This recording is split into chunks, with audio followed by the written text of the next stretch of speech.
Fairy Tail is back, and we're starting off where we left off with Gray freezing the air. Crazy thing is, even Selene thinks this is kind of crazy. The idea of just freezing the air and freezing one's own lungs just to defeat your enemy. You can really see Gray's training in the cold, because even though the air is frozen and they're both feeling it, Frostbite is slowly crawling all over Vernus's body while Gray's body is perfectly fine, showing that he has a higher tolerance to cold.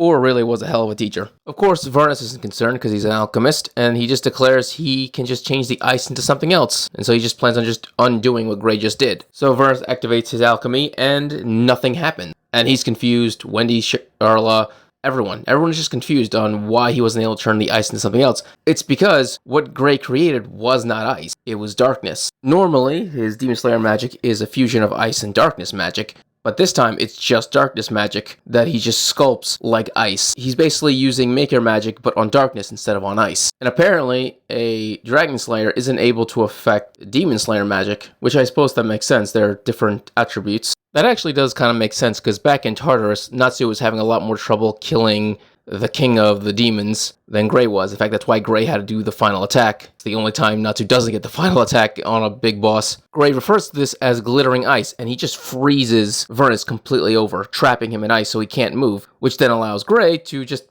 punch him. But it isn't just a normal punch. Obviously, Wendy enchanted him with dragon slaying magic, and so for the first time ever, Gray was finally able to hurt Vernus. But he didn't just hurt him, he actually shattered his scales. Now, Wendy does point out that even Natsu couldn't do that, but Natsu was fighting his dragon form. He wasn't fighting him in his human form. The human form is always weaker. And the fact that Gray defeats him in his human form is completely okay with me. I'm sure other people are going to complain about this, but the fact is, Gray and Natsu have always been shown as equals, even though people say that Natsu's way above, he's not. They're equal. And Natsu and Suzaku are equals, and Suzaku defeated Selene in her human form, so it makes perfect sense that Gray could defeat a dragon god in their human form. So I'm perfectly okay with this. I've been okay with this fight from the very beginning. My only complaint this entire fight was the fact that Gray wasn't given Dragon Slayer magic by Wendy before they all went out and took on the Lacrimas. It literally still does not make any sense to me why she didn't enchant everyone with Dragon Slayer magic before they were teleported across the map. But whatever, it doesn't matter now.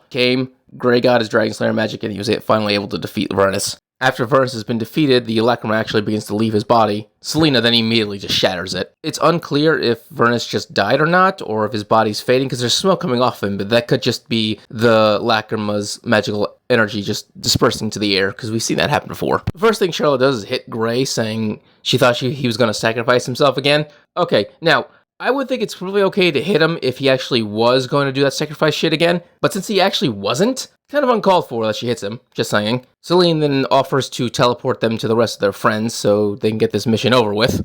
We then pop over to Natsu and Happy, who's still currently flying towards Urza. He still wanted to go towards Igna, but Happy said misfortune can handle it. At least we should trust her. I don't think she will handle it. So Natsu instead goes over to Urza, where she's in the middle of her duel. I don't think anything is going to happen from there. I think Natsu's just going to be told to leave, because obviously Urza likes to have her one-on-ones. Which means Natsu will probably go over to Alderon's area and take on him. I mean, he's literally the last dragon god left other than Igneal, and they're clearly saving him for last. As for Selene's group, they do teleport not to Natsu and Urza, but to Lucy. So they're there. They ask Lucy who has the Lacrima. She says they destroyed it. But Lucy's more concerned about the fact that Merciphomia and Selene are now in the same area, and dragon gods don't like each other. They have tendency to try to kill each other. But Merciphomia is like, I'm not interested in fighting. Selene is like, I'm on the side of the humans, so I have no interest in fighting you either. So, hey, that will solve pretty fast. So basically, they have a quick discussion about what Lacrimas are remaining, and they learn that the only one left is the one that Urza was sent after. So they're all going to most likely teleport to where Urza's at. And they're going to do two things. One, they're going to take on Alderon, and two, my guess is they're going to take on the rest of Fire and Flame. At least I hope they take on the rest of Fire and Flame, because we literally have not seen any of them except for, like, Brian, and he got knocked the fuck out by Natsu. So where the rest of them are at, I have no idea. I'm assuming they're going to show up when they teleport towards Urza, and then they're going to have their giant fights. But hey, I guess we'll have to wait another 2 weeks. So if you enjoyed this video, subscribe, give it a thumbs up so you can enjoy more Fairy Tail and other big things. Thank you, and have a great day.